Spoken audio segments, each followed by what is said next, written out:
boy. What a week. Girl.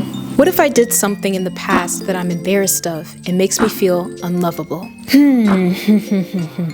This is always difficult whenever this happens because it's always the worst whenever you do something, say something that you didn't intend to create harm or that you regretted later on. I have definitely been in so many circumstances where I've made mistakes to where I hurt another person and didn't realize that I did it because of my own insecurity. And once I realized that, instead of having the tools to have grace over myself, I thought the better thing would be to inflict the same harm on myself that I did the other person. And I thought that was the right thing to cope with things, but it's really not. Back in middle school, I was friends with a friend and I decided that I didn't like something that she said in a group chat. And so my solution was to literally ignore her within the group chat. Very middle school. She confronted me and she was like, just tell me whenever something is wrong. Don't just ignore me, because it made me feel really bad. And in the moment, I felt so guilty, so guilty, because I thought, you know what? She's right. I'm a terrible friend. I treated her horribly and all of these different things. But in order to move on from that and to save our friendship, in order to become a better person, it was also important to forgive myself and recognize that in the moment, I did not see the full picture. But now I do. And I owe it to myself and the other person to let this thing go and move on. Just as you would want somebody else to do that wronged you, yes, own up to the mistake. Accept I did this thing, but don't stop there. The most important thing about moving on from a mistake that you made is to continue to tell yourself, you are human. You're going to make mistakes in life. That does not make you unlovable. It just makes you a growing person. And because of that, you also deserve to sit with those feelings, understand where they came from, and then eventually move on. Even if the other person does not forgive you, even if the other person does not want to be friends with you anymore or continues to think you're a horrible person, you're not living your life for them. Even if you did wrong them in some way, if you did everything that you could to mend the situation in a communicative way, you then deserve within yourself to forgive yourself and let yourself move on with life. Hello, everybody. Welcome to Goodnight, Girl. I'm your host, 𝓂𝓾𝓮. This podcast is for you to come after a long day and just wind down. It's been a tough week, and sometimes you just need to sit and just reflect with everything that went on this week. Because it's tough in these streets, it's tough in the home, it's tough on the internet. At least there's one place on the internet where you don't have to think about any of that for a second. We can just talk about things that you guys need help with, that I'm thinking about in my own life, and we'll throw in some mental health practices here and there to help you regulate your emotions on this very tough journey of life. So before we get into this, I want you to take a deep, deep breath. We're gonna breathe in and out.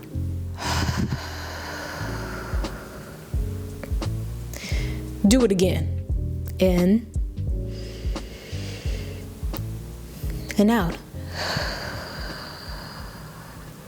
It is so important to take moments throughout your week, throughout your day, even if it's just 10 seconds, to pause, be quiet, and feel your body being alive for you. This week for me, actually, this whole month has been filled with so many firsts in my social life, in my career. I'll say it this way, I feel I've been confronting old triggers that I didn't realize I hadn't healed from yet. And that happens a lot in life. Oh my gosh, so far I've learned just old triggers coming up that I didn't really have the tools or the capacity to face head on. Triggers came up that I realized that I'm in such a safe place in my life and in my body that I now have the room to look at that, even though it is hard and difficult and ugly and uncomfortable. I know it's very, very easy to say oh, if you have a trigger, face it head on and do all these things. But that's not necessarily true. You may not be in a place in your life where it's a safe place for you to go through the ugly process of healing from that. You know what I mean?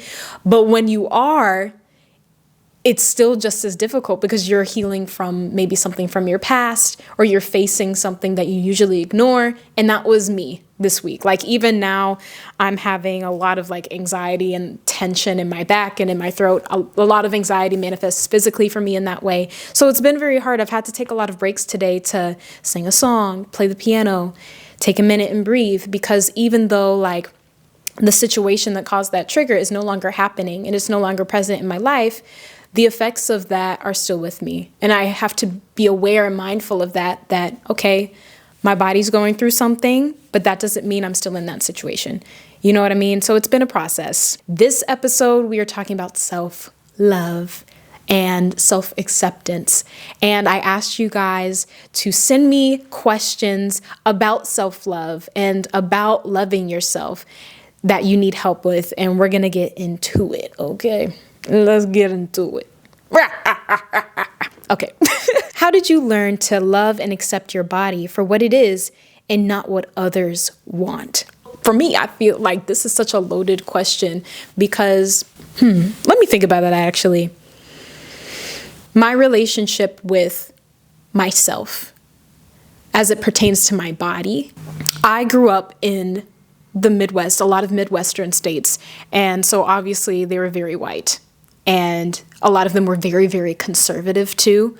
Growing up black, growing up with textured hair, often being the only black girl in class, but also growing up having a little bit curvier body than other girls in my class. Listen, when you meet me, I'm skinny. Like I am skinny. When I was younger, I think I had a little bit more meat on my bones just because of like growing phases. But even with my natural like how I look, I was still a little bit, I had a different body form than other girls in my class. And so living in those states, it was really, really easy for me to feel really shameful over my body because I went to churches and things like that where, sex was shamed a lot.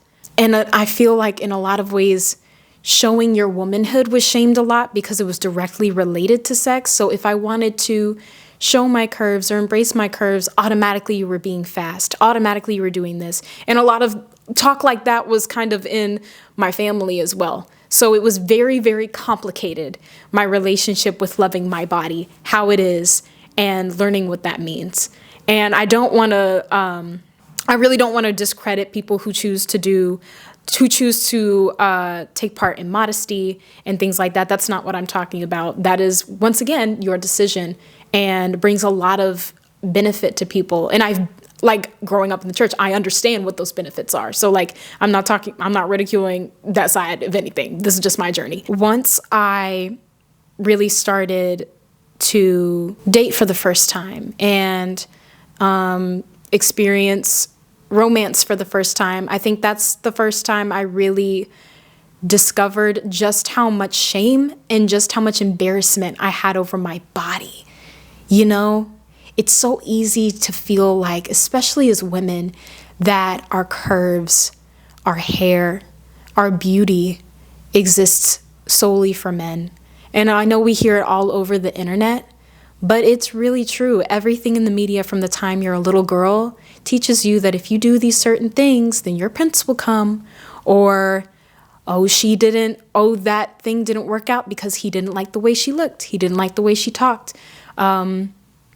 All of these different things. And that is really ingrained in you and makes you think that either you're living for men or you have to live with the specific intention to displease men. And it's really hard to get out of that mindset. Spending time with myself is what really, really taught me how to love my body outside of the world's expectations. I think this year I have accepted and loved my body in ways that I never, ever expected to.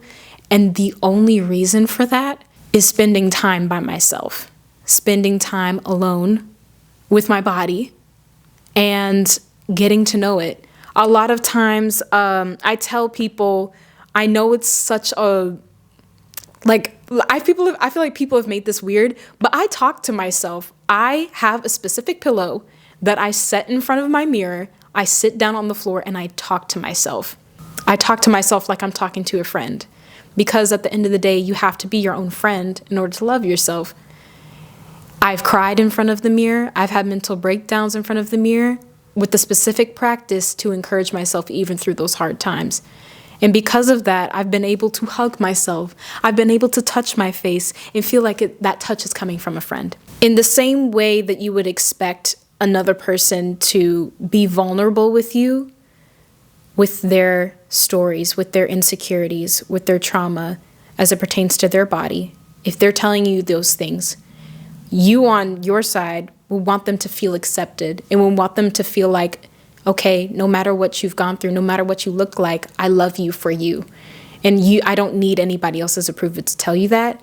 Whatever you would do for that other person, do it for yourself. For me, it meant taking myself out on dates, journaling.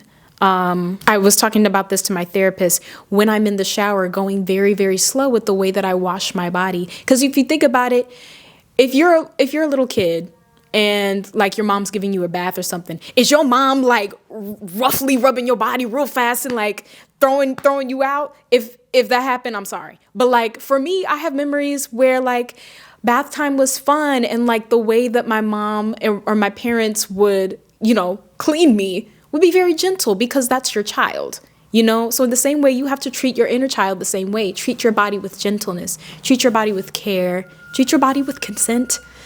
All of those things matter. So loving and accepting your body starts with showing yourself the love that you want, showing yourself the love that you expect from another person, even another partner. How do you accept things about yourself that you actually can't change? I'll share one. Something I cannot change is my forehead. Ooh. My forehead. I feel like I have a very big forehead, and that has been something that I feel like it hasn't been like the most huge insecurity, but like it's enough to where like sometimes I'll look at photos and I'll be like, oh, my forehead, you know what I mean? And I feel like it's the same thing with like my chest. I'm a A cup, and hey, I'm proud. Itty bitty titty committee. And that's on that. But those are two things I cannot change. Or, I mean, if I did change them, I'd have to go through like medical stuff. And it doesn't bother me that enough to go through and do that. But there are many times from my high school where I had so many more insecurities, not just about physical aspects, but maybe the way that I talked, the way I socialize, the things that I want to do, the things that I don't feel comfortable doing. I would criticize myself so much about what I didn't want to do or what I just couldn't find the feeling to do. And I just couldn't change that aspect of my personality. But with physical and social stuff, it was important to me to know that this is a part of who I am. This is a part of my story, I know I keep talking about my forehead, but it's true. One thing that made me really love my forehead is looking at it and realizing if I changed this part of myself, if I woke up one day and this was completely changed, I would not be who I am. I would not be exactly who I am.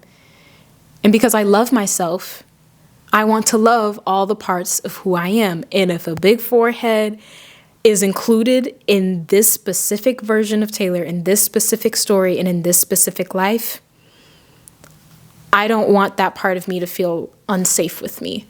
I think a big part of self-love is making yourself feel safe with yourself. If you feel like you can't explore insecurities with yourself or look at yourself in the mirror, touch your face, touch your body with gentleness, then that's something to work on.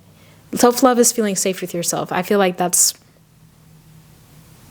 my definition of it, How do you learn to love yourself when your internalized anti-blackness or racism has caused you to make mistakes in the past? Are you just a lost cause? Yeah, girl, I got experience with that.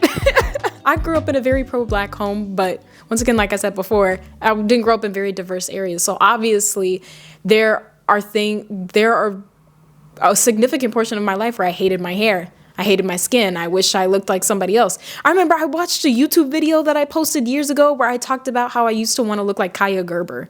Girl, I ain't gonna look like Kaia Gerber. I ain't gonna look like her. But that's how internalized it was. And even whenever I first went natural and I thought I was, yes, like, oh, natural, oh, this, I would still never, ever, ever wear my hair in its natural shrunken state. Never. It would always have to be stretched. Always have to be stretched the longest it could be, because I truly felt ugly with my hair in its completely natural state. I felt ugly. Like I felt like if anybody saw me like that, I would feel so embarrassed and I would feel so ashamed. And a big part of that is anti-blackness, you know, not letting myself exist naturally in how I am.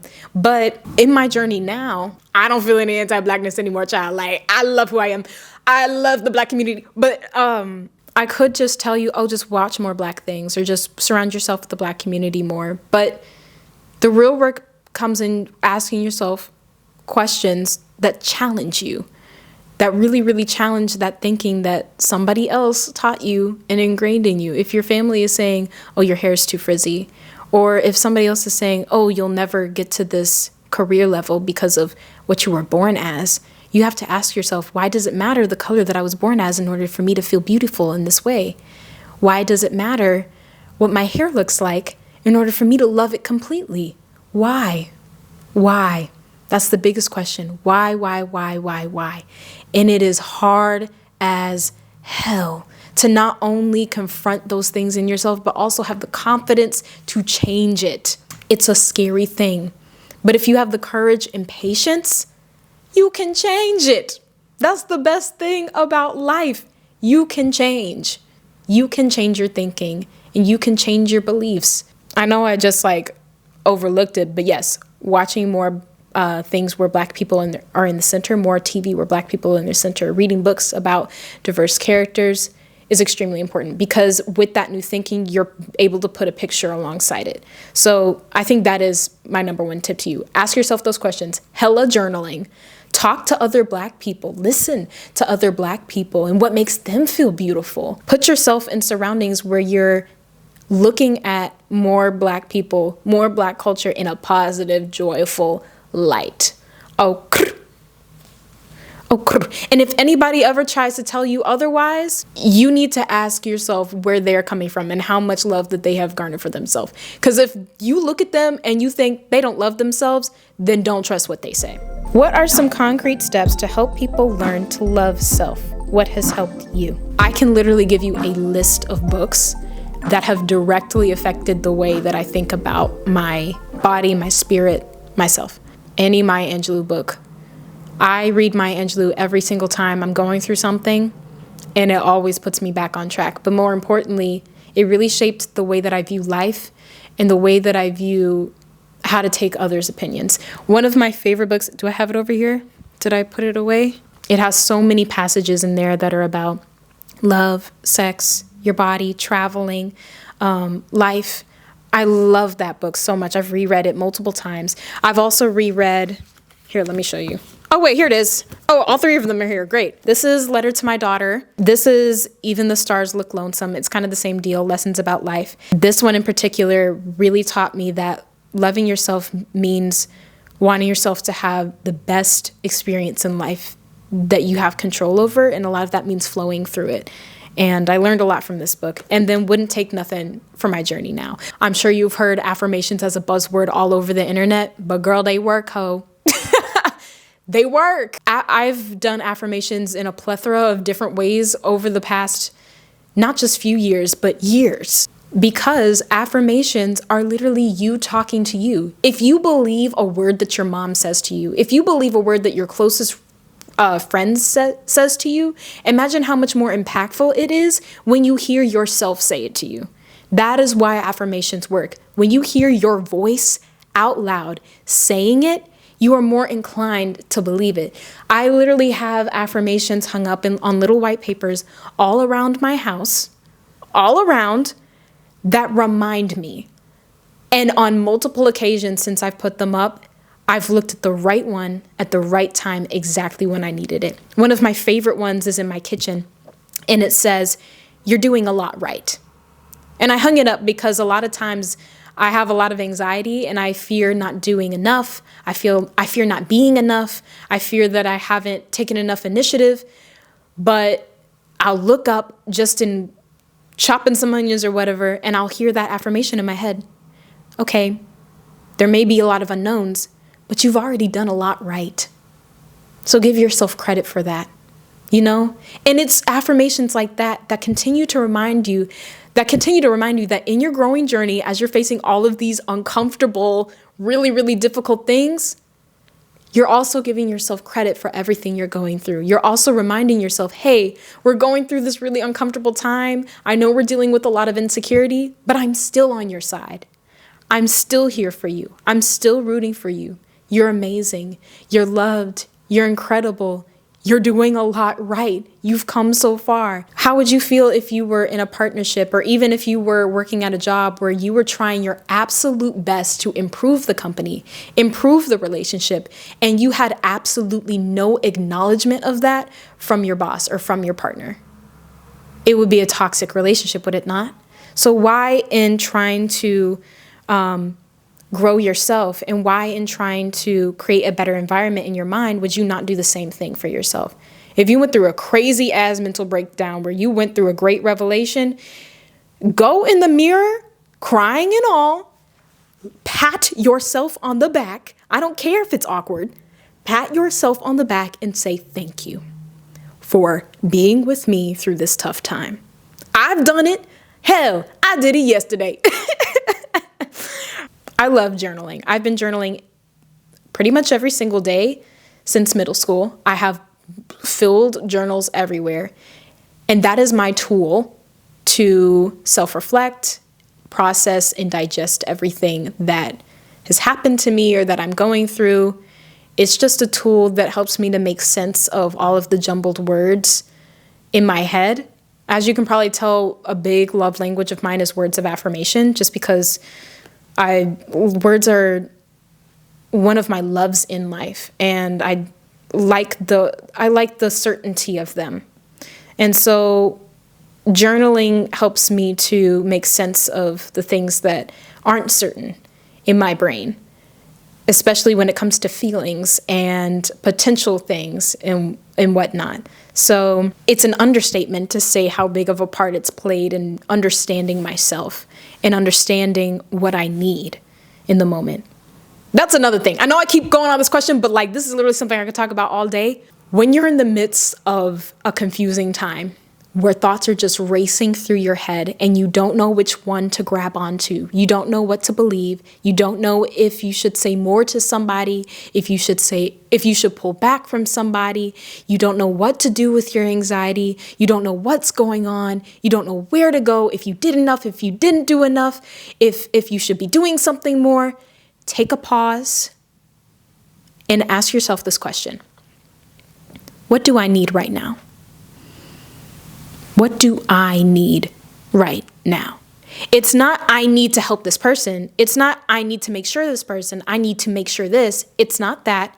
It's I need to sit down. I need a glass of water. I'm a little cold. I need a sweater. I'm a little hungry. I'm going to eat an orange because I don't really have an appetite, but I'm going to put something on my stomach. I need to go lay down. I need to go to bed early. I need to turn some music on. I want a distraction. I need some quiet. I'm a little overstimulated. I need to leave this party. I need to say no. I need to say yes. In the jumble of thoughts that come during difficult phases, it's so important to start first with what you need.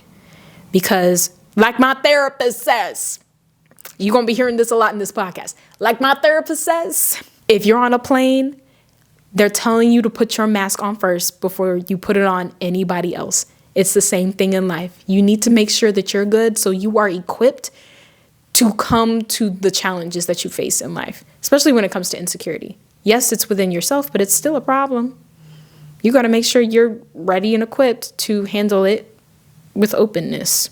Genuinely, with all of my heart, I have fallen in love with myself. And I know that sounds really, you don't hear that phrase every single day. And honestly, it feels kind of weird to like say it to a camera, but I can truly and honestly say that I am in love with who I am and in myself. And that doesn't just mean, oh, I'm confident in myself and I'm not afraid to like go out and do these things. I'm not afraid to dress a certain way. I'm not afraid to talk to certain people. Sure, that's nice, but I think those are symptoms of being in love with yourself. I don't think that's what being in love with yourself means. For me, being in love with myself means when I look in the mirror, I really care about my well-being. I really, really care that the decisions that I make are the best for me. Being in love with myself really means that when I look in the mirror, when I feel my arm, when I hear myself laugh, I think to myself, that's someone I really care about. And that has not been an easy journey. It really hasn't. I've had to go through life, really hard life circumstances to build that self-love. But it is only because I've had the courage to see myself through those tough circumstances that love was built. And you can say that for any other relationship with another person, right? So why is it different with who you are? Why is it different with yourself? I feel like in this world, we're taught so much to be selfless and being humble. But I think that's misconstrued into thinking that being selfless and being humble and thinking about others first is making it so that wanting good for yourself or being excited over yourself is selfish and is conceited and is the complete opposite scale of that. There are times where you can be selfish and it's not a bad thing.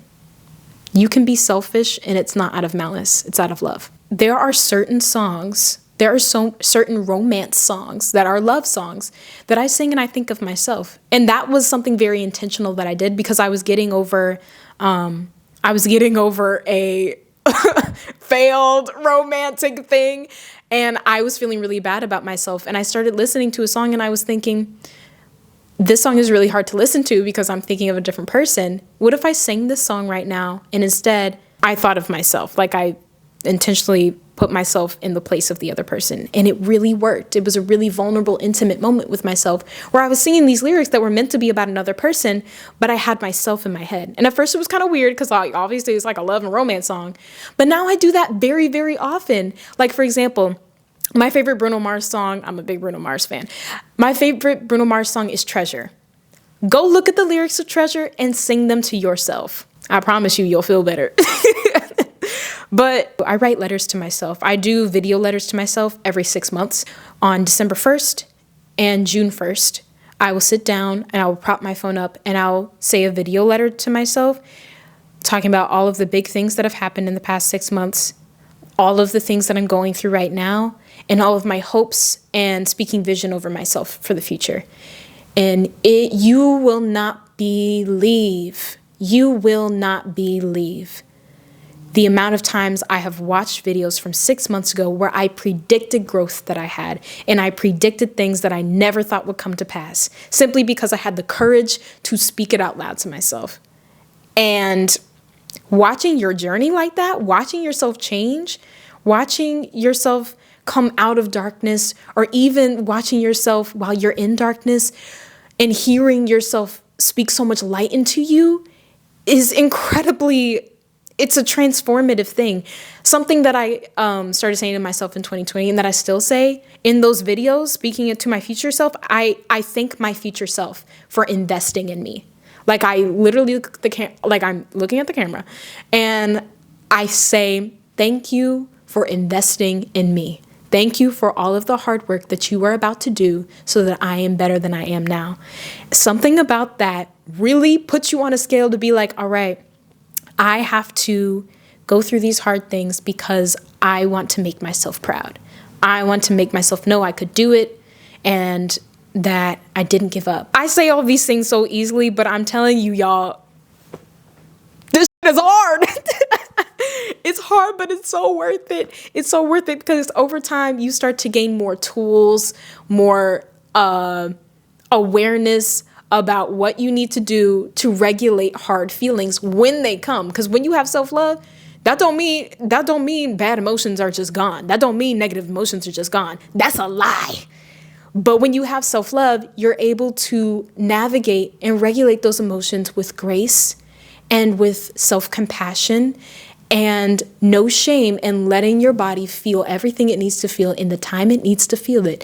Something I used to say to myself all the time whenever I'd be afraid to wear something or talk to someone or put myself in an awkward situation is, I allow you to be yourself in front of yourself, for yourself, by yourself. And it was basically telling me, I'm allowing you to be exactly who you are, and I'm not going to judge you. I promise you that.